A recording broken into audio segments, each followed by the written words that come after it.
ಒಂದ ಇಲ್ಲಿ ಧಕ್ಕ ತಾಣದಾಗ ಮೂರ್ತಿ ಪ್ರತಿಷ್ಠಾಪನೆದ ಬಂದಾಗ ನನ್ ಮಗ ಇಲ್ಲಿ ಕ್ಯಾನ್ವಸಿಂಗ್ ಬಂದಿದ್ದ 2000 ಈಗ ಮೊನ್ನೆ 23ನೇ ಇಲೆಕ್ಷನ್ ಟೈಮಿಗೆ ಬಂದಾಗ ಎಲ್ಲ ನನ್ನ ತಾಯಂದ್ರು ಹೇಳಿದ್ರು, ನಮ್ಮ ಮೂರ್ತಿ ಸ್ವಲ್ಪ ಮುಖ ಆಗಿದೆ, ಮೂರ್ತಿ ಬೇಕ್ರಿ ಸಾಹೇಬ್ರಿ ಅಂತಂದು ಹೇಳಿದಾಗ ನನ್ನ ಮಗ ಮನೆಗ್ ಬಂದಿ, ಮಮ್ಮಿ ನಾನು ಆ ಧಕ್ಕ ತಾಂಡದಾಗ ಮೂರ್ತಿ ಕೊಡ್ತೀನಿ ಅಂತ ಹೇಳಿದೀನ್ರಿ, ನಾವು ಪಪ್ಪ ಎಲ್ಲರೂ ಆಶೀರ್ವಾದ ಮಾಡ್ತಾರ ಅಂತ ಹೇಳಿದಾರ.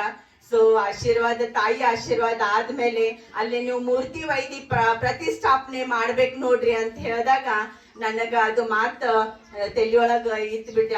ಅವ ಕೂಡ ಒಂದ್ 2-3 ಸಲ ನೆನಪು ಮಾಡಿದ್ದ, ಮೂರ್ತಿ ಒಯ್ದ್ ಕೊಡ್ಬೇಕ್ರಿ ಮಮ್ಮಿ, ಮೂರ್ತಿ ಒಯ್ದ್ ಕೊಡ್ಬೇಕ್ರಿ ಅಂತ ಅಂದಾಗ ನಮ್ಮ ಅನಿಲ್ ಆಗ್ಲಿ ದತ್ತಾಗ್ಲಿ ನಮ್ದು ಧಕ್ಕ ತಾಣ ಪ್ರತಿಯೊಬ್ರು ಹಿರಿಯರು, ನಾನು ಕೊಲ್ಲಾಪುರ ಹೋದಾಗ ನೋಡ್ದೆ, ಆದ್ರೆ ಯಾವ ಮೂರ್ತಿ ಹಂಗ್ ತಗೋಬೇಕನ್ನೋದ್ ಗುರ್ತಾಗ್ಲಿಲ್ಲ. ಮತ್ತೆ ಫೋನ್ ಮಾಡಿ ಹೇಳ್ದ, ನೀವೇ ನಿಮ್ ಪ್ರಕಾರ ಮೂರ್ತಿ ತಗೋರಿ, ಅದಕ್ಕೆ ಏನಾಗ್ತದ ಅದು ನಾನು ಮೂರ್ತಿದು ಇದು ಸಹಾಯ ಮಾಡ್ತೀನಿ ಅಂತ ಹೇಳಿದಾಗ ನಮ್ ಟೀಮ್ದವ್ರು, ನಮ್ಮ ರಮಣಾದೇವಿ ಸಂಘದ ಪ್ರತಿಯೊಬ್ರು ಟೀಮ್ದವ್ರು ಸೊಲ್ಲಾಪುರಕ್ಕೆ ಹೋಗಿ ಮೂರ್ತಿ ತಗೊಂಡಿ ಫೋಟೋ ಹಾಕಿದ್ರು.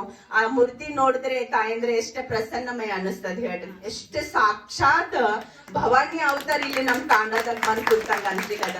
ಆ ನೋಡಿದ್ರೆ ಬಹಳ ಅದ್ಭುತ ಒಂದು ಪ್ರಸನ್ನಮಯ. ಈಗಾಗ್ಲೇ ನಮ್ಮನ್ನ ಬಂಜಾರ ಲ್ಯಾಂಗ್ವೇಜ್ ದಾಗ ಹೇಳಿದ್ರು, ಪ್ರತಿಯೊಬ್ಬರದ ಕಷ್ಟ ಎಲ್ಲ ದೂರ ಮಾಡ್ಲಿಕ್ಕೆ, ಎಲ್ಲ ಸುಖ ಶಾಂತಿ ಕೊಡು, ಎಲ್ಲರ ಆರೋಗ್ಯ ಪ್ರತಿಯೊಂದು ಎಲ್ಲರ ಆಶೀರ್ವಾದ ಕೊಡ್ಲಿಕ್ಕೆ ಮತ್ತೆ ಈ ತಾಂಡದಾಗ ಸ್ಥಾಪನೆ ಮಾಡಿ ಸಾಕ್ಷಾತ್ ಭವಾನಿ ರೂಪ ಸ್ವರೂಪದಲ್ಲಿ ತಮ್ಮ ಎಲ್ಲರಿಗೆ ನಾನು ಕೂಡ ಆಶೀರ್ವಾದ ಮಾಡ್ಲಿಕ್ಕೆ ಮೂರ್ತಿ ಇವತ್ತು ಪ್ರತಿಷ್ಠಾಪನೆ ಆಗಿದೆ. ಆಮೇಲೆ ಯಾವುದೇ ಒಂದು ಕೆಲಸ ಕಾರ್ಯಗಳು ಇರ್ಲಿ, ನಿಮ್ದು ಆಶೀರ್ವಾದ, ನಿಮ್ದು ಹ್ಯಾಂಗ ಆಶೀರ್ವಾದ ಇದೆ ಅಂದ್ರೆ ಒಂದ್ಸಲ ಗುಡಿ ಒಳಗೆ ಗಿಡದ ತಳಗ ನಿಂತಿ ನಿಮ್ದು ಜಬಾನ್ದಾಗಿಂದ ಒಂದ್ ಮಾತು ಬತ್ತಂದ್ರೆ ಮುಗಿತ, ಅದು ಆಶೀರ್ವಾದ ಆಯ್ತು ಅಂತ ನನಗೆ ಬಹಳ ಅನುಭವ ಇದೆ ಅದ್ರ ಬಗ್ಗೆ. ಸೊ ನಿಮ್ದು ಯಾವಾಗೆ ಯಾವುದೇ ಒಂದ್ ಗ್ರಾಮಕ್ಕೆ ಹೋದ್ರು ಕೂಡ ಪ್ರತಿ ಒಂದು ತಾಂಡದಾಗ ಇಷ್ಟು ಗೌರವ, ಪ್ರೀತಿ, ರಿಸ್ಪೆಕ್ಟ್ ಬಹಳ ಒಂದು ಮನಿ ಮಗಳಗತ್ಲೆ ತಾವು ಪ್ರೀತಿ ಮಾಡಿದ್ರಿ. ಶಾಸಕರಿಗೆ ಕೂಡ ಹಾಗೆ ಆಶೀರ್ವಾದ ಮಾಡಿರಿ. ನಿಮ್ದಿದ್ದು ಆಶೀರ್ವಾದ ನಾನು ಮೂರ್ತಿ ಮಾಡಕ್ಕಲ್ಲ, ಆದ್ರೆ ಆ ತಾಯಿ ಒಂದು ಸೇವೆ ಮಾಡ್ಕೊಂಡಿದ್ದಾಳ. ಸೊ ನನಗ ಬಹಳ ಖುಷಿ ಆಯ್ತು. ನೀವು ಎಲ್ಲರೂ ಕೂಡಿ ಆ ಮೂರ್ತಿಗೆ ಮತ್ತೆ ತಾಯಿಗೆ ಇಲ್ಲಿ ತಂದು ನಮ್ಮ ಧಕ್ಕ ತಾಂಡದಾಗ ಪ್ರತಿಷ್ಠಾಪನೆ ಮಾಡಿವಿ.